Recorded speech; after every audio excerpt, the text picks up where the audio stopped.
ഒരുപാട് നാളായിട്ട് ഞാൻ ആഗ്രഹിക്കുന്ന ഒരു സംഭവമാണ് നല്ലൊരു മൈക്ക് വാങ്ങണം എന്നുള്ളത്. ബോയയുടെ BY-M1 Pro ആണ് ഞാനിപ്പോൾ വാങ്ങിയിട്ടുള്ളത്.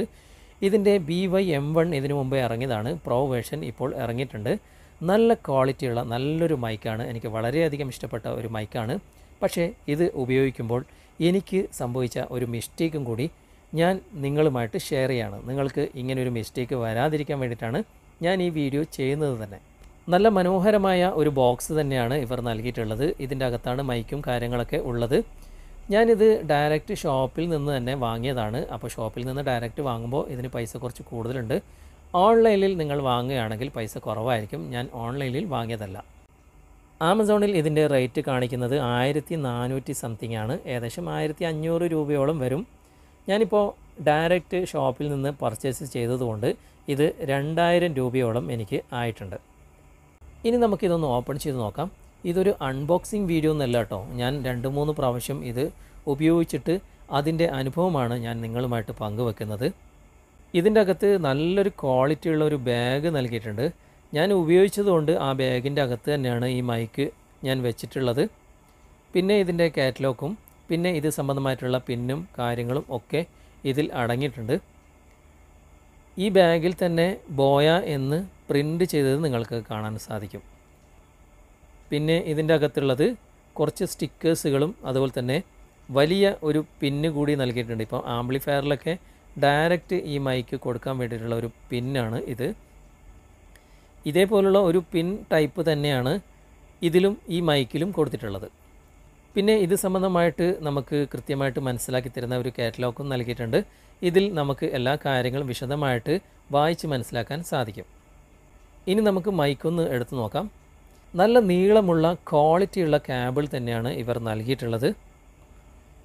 നമുക്കിത് മൊബൈലിലേക്ക് കണക്ട് ചെയ്യാൻ വേണ്ടിയിട്ട് പിൻ ടൈപ്പ് തന്നെയാണ് നൽകിയിട്ടുള്ളത്. C ടൈപ്പ് അല്ല. നമുക്ക് C ടൈപ്പ് വേണമെന്നുണ്ടെങ്കിൽ ഇതിന് ഒരു അഡാപ്റ്റർ കൂടി വാങ്ങേണ്ടതായിട്ടുണ്ട്. നേരത്തെ കാണിച്ച ആ ഒരു വലിയ പിൻ ടൈപ്പ് നമുക്ക് ഇതിൽ കണക്ട് ചെയ്തിട്ട് നേരിട്ട് ആംപ്ലിഫയറിലും കൊടുക്കാൻ സാധിക്കും. പിന്നെ ഇതിലുള്ളത് ഒരു കണ്ടൻസറാണ്. ഇതിൽ 2 സ്വിച്ചുകളാണ് നൽകിയിട്ടുള്ളത്. നേരത്തെ ഞാൻ പറഞ്ഞ BY-M1ൽ ഒറ്റ സ്വിച്ച് മാത്രമേ ഉണ്ടായിട്ടുള്ളൂ. ഇതിൽ നോയ്സ് ക്യാൻസലേഷൻ്റെ വേറെ തന്നെ ഒരു സ്വിച്ചും കൂടി ഉണ്ട്. ഈ ഒരു സ്വിച്ച് നൽകിയിട്ടുള്ളത് ക്യാമറയിലാണ് നിങ്ങൾ കണക്ട് ചെയ്യുന്നതെങ്കിൽ മുകളിലേക്ക് ക്യാമറൻ്റെ ഭാഗത്തേക്ക് മാറ്റി കൊടുക്കുക. ഇനി സ്മാർട്ട് ഫോണിലേക്കാണെങ്കിൽ താഴേക്ക് മാറ്റി കൊടുത്താൽ മതി. ഇനി രണ്ടാമത്തെ ഈ ഒരു സ്വിച്ച് നമുക്ക് നോയ്സ് ക്യാൻസലേഷന് വേണ്ടിയിട്ടാണ്. മുകളിൽ 0 ഭാഗത്താണ് വെക്കുന്നതെങ്കിൽ നോർമലായിട്ട് നമുക്ക് റെക്കോർഡ് ചെയ്യാം. ഇനി അത്യാവശ്യം കാറ്റൊക്കെ അടിക്കുന്ന അല്ലെങ്കിൽ AC-യുടെ ഒക്കെ സൗണ്ട് കേൾക്കുന്ന ആ ഒരു സന്ദർഭത്തിലാണ് നിങ്ങൾ റെക്കോർഡ് ചെയ്യുന്നതെങ്കിൽ താഴേക്ക് മാറ്റി കൊടുക്കുക. -10 dB എന്ന ഭാഗത്തേക്ക് മാറ്റി കൊടുക്കുക. അപ്പോൾ നിങ്ങൾക്ക് ആ ഒരു ശബ്ദമൊക്കെ ഒഴിവാക്കിയിട്ട് നല്ല സ്മൂത്തായിട്ടുള്ള സൗണ്ടിലേക്ക് നിങ്ങൾക്ക് മാറ്റാൻ ഈ ഒരു സ്വിച്ച് ഉപയോഗിക്കാൻ പറ്റും. ഇനി ഇതിന് താഴെ മറ്റൊരു ഷോക്കറ്റും കൂടി കൊടുത്തിട്ടുണ്ട്. നമുക്ക് എക്സ്റ്റേണൽ വേറൊരു മൈക്ക് കൂടി നമുക്കിതിലേക്ക് സെറ്റ് ചെയ്യാൻ സാധിക്കും. അതിനായിട്ട് സെപ്പറേറ്റ് ഒരു മൈക്കിൻ്റെ ഒരു ഷോക്കറ്റും കൂടി ഇവിടെ കൊടുത്തിട്ടുണ്ട്. ഇനി ഇത് നമുക്കൊന്ന് ഓപ്പൺ ചെയ്ത് നോക്കാം. ഇതിൻ്റെ അകത്ത് കൊടുത്തിട്ടുള്ള ബാറ്ററി ഡിഫറൻ്റ് ആയിട്ടുള്ള ഒരു ബാറ്ററിയാണ്. BY-M1ലാണെങ്കിൽ നമുക്ക് റിമോട്ടിൻ്റെ ബാറ്ററി ഉപയോഗിക്കാൻ സാധിക്കും. പക്ഷേ ഇതിൽ വാച്ചിൻ്റെ ഒരു ബാറ്ററിയാണ് നൽകിയിട്ടുള്ളത്. ചെറിയ ടൈപ്പ് ബാറ്ററി. ബാറ്ററിയുടെ ഈ ഒരു ഭാഗത്ത് പ്ലാസ്റ്റിക്കിൻ്റെ ചെറിയൊരു സംഭവം ഇവിടെ വെച്ചിട്ടുണ്ട്. അതായത് ബാറ്ററി ഇതിലേക്ക് കണക്റ്റ് ആകാതിരിക്കാൻ വേണ്ടിയിട്ട് വെച്ചതാണ്. നമ്മൾ ഉപയോഗിക്കുമ്പോൾ ആ ഒരു സംഭവം എടുത്ത് കളയണം. ഞാനിപ്പോൾ എടുത്ത് കളഞ്ഞതാണ്. ഈ ഒരു ഭാഗത്തായിരിക്കും അത് ഉണ്ടാകുക. ഇനി ഈ ഒരു ടാഗ് പിടിച്ച് വലിച്ചു കഴിഞ്ഞാൽ നമുക്ക് ബാറ്ററി റിമൂവ് ചെയ്യാൻ സാധിക്കും. ഇനി ഇതാണ് ഇതിൻ്റെ മൈക്ക്. ഇതിൽ ഈ ഒരു കോളറിലേക്ക് ഘടിപ്പിക്കുന്ന ക്ലിപ്പ് നല്ല ക്വാളിറ്റിയുള്ള ക്ലിപ്പാണ്. ഇത് ഞാൻ ഇതിലേക്ക് ഘടിപ്പിച്ചതാണ്. ഇത് സെപ്പറേറ്റ് ആയിട്ട് നമുക്ക് നൽകുന്നതാണ്. ഈ ഒരു ഭാഗത്താണ് ഇത് ഘടിപ്പിക്കേണ്ടത്. പിന്നെ ഈ ഒരു വിൻഷീൽഡൊക്കെ ഞാനിപ്പോൾ ഫിറ്റ് ചെയ്തതാണ് ഇതിലേക്ക്. ഇനി ഇതിൻ്റെ പിൻ ടൈപ്പ് ജാക്ക് നമുക്ക് ഡയറക്റ്റ് മൊബൈലിലേക്ക് കൊടുക്കാനുള്ളതാണ്. പഴയ മൊബൈലിലൊക്കെ ഇതിൻ്റെ ഹെഡ്ഫോൺ കൊടുക്കുന്ന ആ ഭാഗത്ത് തന്നെ ഡയറക്റ്റ് കൊടുക്കാനുള്ള ഓപ്ഷൻ ഉണ്ട്. പക്ഷേ ഇപ്പോഴുള്ള മൊബൈലിലൊക്കെ C ടൈപ്പ് ജാക്കാണ് കൊടുത്തിട്ടുള്ളത്. അപ്പോൾ നമുക്ക് അതിലേക്ക് കൊടുക്കണമെങ്കിൽ ഒരു അഡാപ്റ്റർ നമുക്ക് ഉപയോഗിച്ചേ പറ്റൂ. ഈ ഒരു അഡാപ്റ്ററിന് ചെറിയൊരു പൈസ ആയിട്ടുള്ളൂ. ജസ്റ്റ് ഒന്ന് കണക്ട് ചെയ്യണമെന്നല്ലേ ഉള്ളൂ എന്ന് കരുതിയിട്ടാണ് ഞാൻ വാങ്ങിച്ചത്. പക്ഷേ എനിക്ക് വലിയൊരു അബദ്ധം സംഭവിച്ചു. ഇതും നല്ലൊരു ബാഗിൽ തന്നെ നല്ല ക്വാളിറ്റിയുള്ള ആ ഒരു സംഭവം പോലെ തന്നെയാണ് എനിക്ക് നൽകിയിട്ടുള്ളത്. പക്ഷേ ഇത് ഒറിജിനലൊന്നും അല്ല. അങ്ങനെ ഞാനിത് കണക്ട് ചെയ്ത് ഉപയോഗിച്ചപ്പോഴാണ് ശരിക്ക് ഇതിൻ്റെ ക്വാളിറ്റി എനിക്ക് മനസ്സിലായത്. അതായത് ഡയറക്റ്റ് ഞാനിപ്പോൾ കൊടുത്തിട്ടുള്ള ഇപ്പോൾ നിങ്ങൾ കേൾക്കുന്ന ഈ സൗണ്ട് പോലെയല്ല ഈ ഒരു അഡാപ്റ്റർ ഫിറ്റ് ചെയ്തിട്ട് കേൾക്കുമ്പോൾ.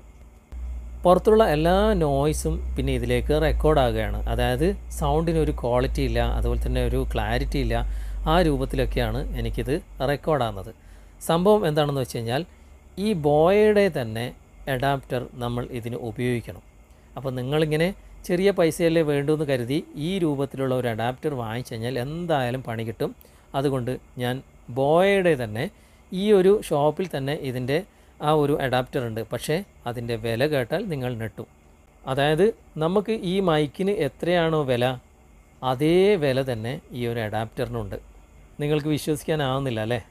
ഞാൻ അങ്ങനെ തന്നെയുള്ള ഒരു അഡാപ്റ്റർ വാങ്ങിയിട്ട് തന്നെയാണ് നിങ്ങളുമായിട്ട് ഇപ്പോൾ ഈ ഒരു രൂപത്തിൽ സംസാരിക്കുന്നത് തന്നെ. എന്നാൽ സി ടൈപ്പ് ജാക്ക് ഇല്ലാത്ത മൊബൈലാണെങ്കിൽ നിങ്ങൾക്ക് അതിൻ്റെ ആവശ്യമില്ല.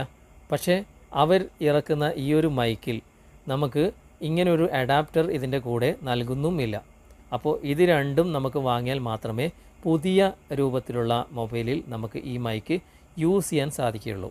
പക്ഷേ എന്ത് തന്നെയായാലും നിങ്ങൾക്കിപ്പോൾ ഈ ഒരു സൗണ്ട് കേട്ടാൽ മനസ്സിലാകും. ഇതിനു മുമ്പേ ഞാൻ ചെയ്ത വീഡിയോയിലുള്ള സൗണ്ടും ഇപ്പോഴുള്ള സൗണ്ടും ഒക്കെ കേട്ടാൽ നിങ്ങൾക്ക് മനസ്സിലാകും ആദ്യത്തേതിനേക്കാളും നല്ല ക്വാളിറ്റി സൗണ്ട് തന്നെയാണ് ഇത് എന്ന്.